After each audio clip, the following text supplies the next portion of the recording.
1945 America ने Japan के Hiroshima शहर पर एक बम गिराया। उस बम ने पूरे शहर को कुछ ही सेकंड में तबाह कर दिया।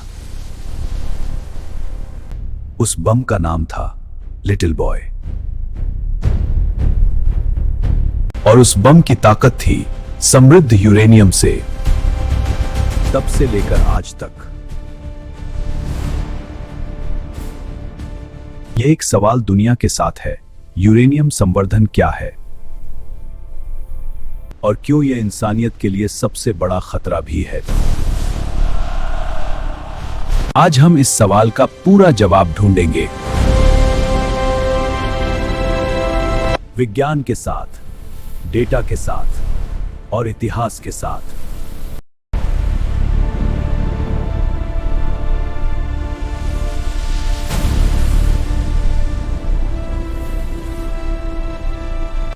हर वीडियो में मिलेगा नॉलेज, हिस्ट्री और अमेजिंग फैक्ट्स। तो सीखते रहिए और सब्सक्राइब कीजिए दुनियादारी।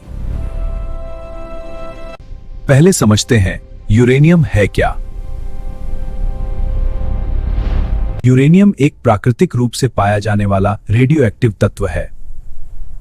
मतलब इसके नाभिक में बाउल प्रोटॉन होते हैं। यह धरती की सतह के नीचे चट्टानों और मिट्टी में पाया जाता है। ऑस्ट्रेलिया, कजाकिस्तान, कनाडा ये तीनों दुनिया के सबसे बड़े यूरेनियम उत्पादक हैं। अब परमाणु की बात करते हैं। हर तत्व के परमाणु अलग अलग रूपों में होते हैं। इन्हें कहते हैं समस्थानिक यानी आइसोटोप्स। यूरेनियम के दो सबसे महत्वपूर्ण समस्थानिक हैं, U-238 और U-235। प्राकृतिक यूरेनियम में 99.3% हिस्सा U-238 का होता है और सिर्फ 0.7% हिस्सा U-235 का।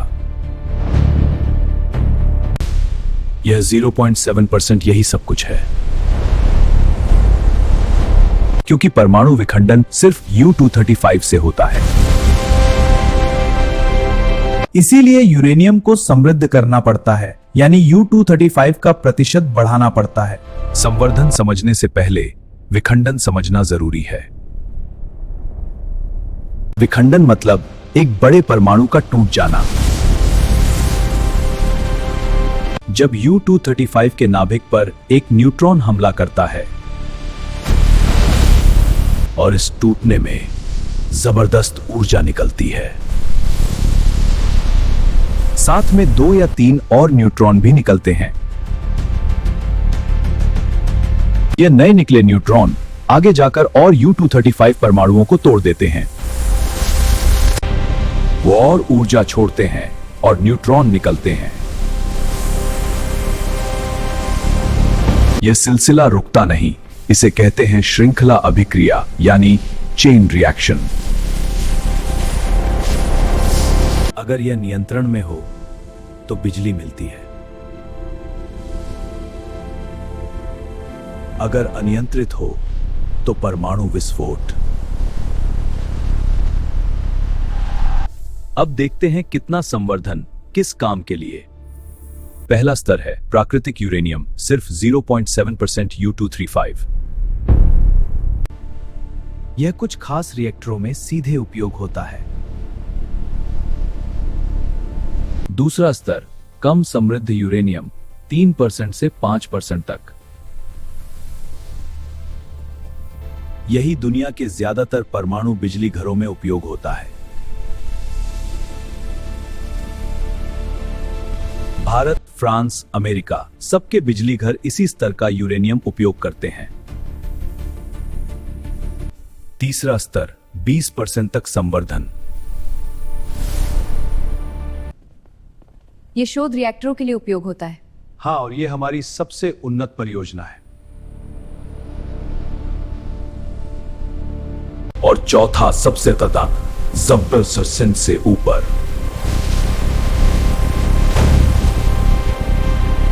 परमाणु बम बनाने के लिए यही चाहिए।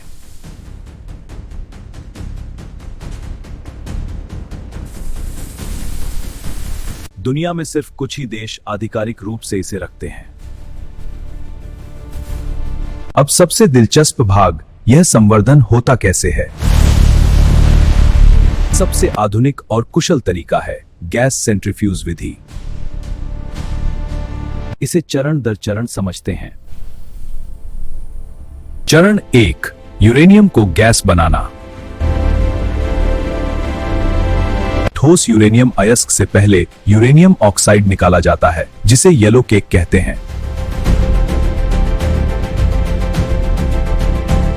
फिर इसे फ्लोरीन से प्रतिक्रिया करके UF6 बनाया जाता है, यूरेनियम हेक्साफ्लोराइड। यह एक गैस है जो संवर्धन के लिए एकदम सही होती है। चरण 2, सेंट्रीफ्यूज में डालना। इस UF6 गैस को बहुत तेजी से घूमने वाली बेलनाकार मशीनों में डाला जाता है। इन्हें सेंट्रीफ्यूज कहते हैं। ये 50,000 से 70,000 चक्कर प्रति मिनट की गति से घूमते हैं। सोचिए, एक वॉशिंग मशीन 1000 RPM पर घूमती है। ये 70 गुना ज्यादा तेज। चरण 3, पृथक्करण। अब केंद्रीय बल की वजह से भारी U-238 सिलेंडर की बाहरी दीवार की तरफ चला जाता है। हल्का U-235 केंद्र में रह जाता है। दोनों को अलग अलग एकत्र किया जाता है। चरण 4, कैस्केड। एक सेंट्रीफ्यूज से सिर्फ थोड़ी सी संवर्धन मिलती है, इसीलिए हजारों सेंट्रीफ्यूज एक साथ श्रृंखला में लगाते हैं। इसे कैस्केड कहते हैं। और यह प्रक्रिया तब तक दोहराई जाती है जब तक वांछित संवर्धन स्तर न मिल जाए। अब देखते हैं दुनिया में यूरेनियम संवर्धन कौन करता है। आधिकारिक रूप से कुछ ही देश यह करते हैं। अमेरिका, रूस, France, Britain, Germany, Netherlands, Japan, चीन, पाकिस्तान, भारत, ईरान, ब्राजील और अर्जेंटीना। रूस की रोसेटम कंपनी दुनिया की सबसे बड़ी यूरेनियम संवर्धन कंपनी है। वो दुनिया का 40% समृद्ध यूरेनियम उत्पादन करती है। 2022 के यूक्रेन युद्ध के बाद यह तस्वीर बदल गई। ईरान, जो सबसे ज्यादा विवाद का केंद्र है, ईरान ने भी संवर्धन शुरू की है। ईरान ने 60% तक संवर्धन की है, जो हथियार ग्रेड के काफी करीब है।